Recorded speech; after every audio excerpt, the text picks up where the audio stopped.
So, training camp, another training camp. You've been to a few. How does it feel? Is it different every year, or? I don't know.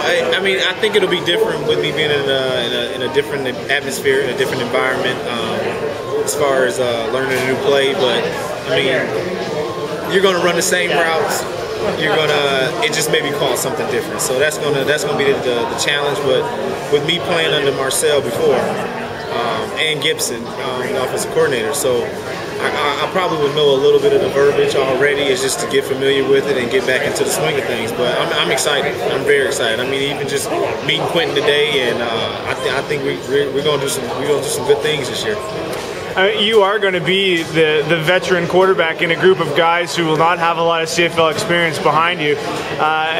Is that a different role for you than the role you typically had? Is it? I don't think so, because I've played a couple of years now with some guys who hadn't had the CFL experience that I had, and I think the biggest thing is that I'm open for all questions, and I've told Quentin that, and I'll express that to the rest of the guys. If they have any questions, if they need to know anything, I'll be the first to help them out, and vice versa. It may be something that I don't know, because just because I've been in the league 9 years doesn't mean that I know everything. All I can go off is experience, and so I'm gonna have a guy in Kahari Jones who's played some years to ask questions to, and as well as the rest of the guys. So I think the dynamics of the quarterback situation that we have here is going to be good, and that's why I think we're going to do some good things this year.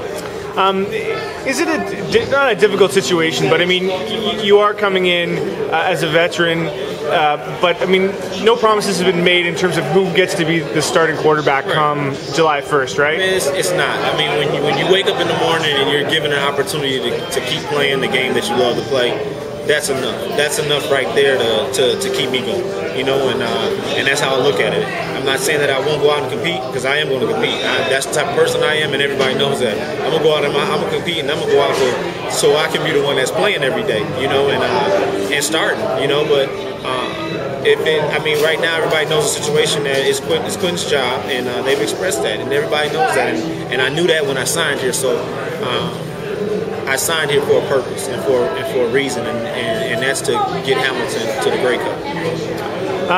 You also will know a couple of the bookends on the offensive line, Goche and Goodspeed. Yeah.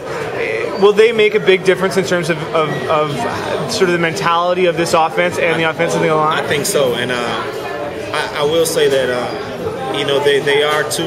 They're opposites, and opposites attract, and Goodspeed is and I know Alex may get mad at me, but I always call Alex the nice Frenchman. He's nice, off the field, but once he gets on the field, he can really do some damage. And Goodspeed is just, he's the other way around. He's mean on the field. Well, he's the same way. I mean, he's mean on the field and nice off the field. So I think both of them coming to Hamilton it showed that Hamilton is doing a lot to upgrade the team and not necessarily bring better players, just to bring in guys who've been in a situation of winning, along with those young guys who are very hungry. That the team that I seen last year, they lost a lot of games, but they lost them very close. So I just see us doing some very good things, and I'm glad to have those two guys, and I think Quentin and the rest of the quarterbacks will be glad to have those two guys too on the end. What's your life like now, sort of making that transition? Are you staying in Michigan? Are you here full time? Where are you at now? Well, I'm splitting time the same as I did before. It's just that I'm 3 hours away now instead of 16. Yeah, right. 17. So it's a lot. It'll be a lot easier, as far as being able to stick around Hamilton, the community. As well as me being closer to home, so it's a great situation, And on the drive up, I was just thinking about that, I'm about to literally drive 3 hours and I'll be at training camp, opposed to driving 18 to being in Winnipeg. So it's a good situation. I think, like I said, I see this team, and I don't want to. This may sound cliche, and I keep saying it, but I see this team doing a lot of good things this year.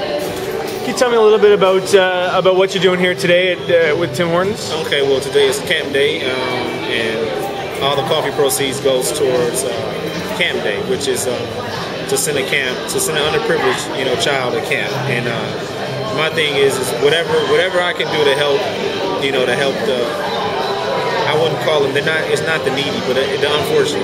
You know, some guys, some people who don't have a chance, or kids wouldn't have a chance to go to camp if it wasn't for camp day. And I think this is a very good event.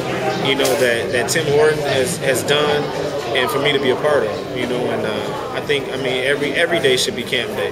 In a sense, and it kind of is with the camp day boxes that every Tim Horton has. And so just not today, but throughout the year, giving a donation will help a kid. And you would think that, I'm just giving them a quarter, but it all goes towards a good cause.